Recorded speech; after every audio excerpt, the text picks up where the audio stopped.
এই পদ্ধতিতে দেশি মুরগি পালন করলে 100% লাভ হবে। অনেকে বলেন ভাই দেশি মুরগি পালন করলে লাভ হয় না, বাচ্চা ঠিক মতো বাঁচে না, খাবার বেশি খায় ইত্যাদি। কিন্তু বাস্তবতা হলো সমস্যা মুরগিতে না, সমস্যা আপনার সঠিক ম্যানেজমেন্টে। আজকে আমি আপনাদের এমন একটি সহজ ও কার্যকর পদ্ধতি দেখাবো যেটা অনুসরণ করে আমার অনেক পরিচিত খামারি ভালো লাভ করছেন। প্রথমে আপনাকে সংগ্রহ করতে হবে বাড়ন্ত বয়সী দেশি মোরগ, অর্থাৎ 40 দিন থেকে 2 মাস বয়সী মুরগি। এই বয়সে মুরগি দ্রুত গ্রো করে এবং কম রিস্কে মোটাতাজা করা যায়। মুরগিগুলো খামারে আনার পর প্রথম কাজ হলো কৃমিমুক্ত করা।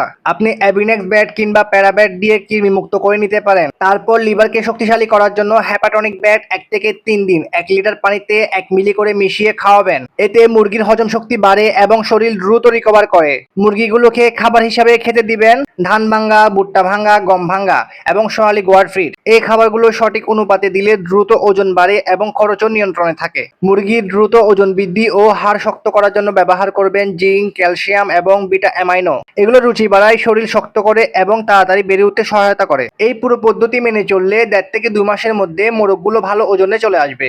বাজারে ভালো দামে বিক্রি করা যাবে এবং খামারের নিশ্চিত লাভের সম্ভাবনা অনেক বেশি বেড়ে যাবে। তবে মনে রাখবেন, খামারের লাভ নির্ভর করে শুধু মুরগির উপর না, বরং আপনার ম্যানেজমেন্ট, খাবার এবং সঠিক চিকিৎসা পদ্ধতির উপর। সঠিকভাবে করলে ছোট ইনভেস্টমেন্ট থেকেও ভালো ব্যবসা দাঁড় করানো সম্ভব। ভিডিওটি ভালো লাগলে লাইক, কমেন্ট, শেয়ার করে পাশে থাকুন। খামার সম্পর্কে কোনো প্রশ্ন বা গাইডলাইন প্রয়োজন হলে আমাদের ফেসবুক পেজে ইনবক্স করুন।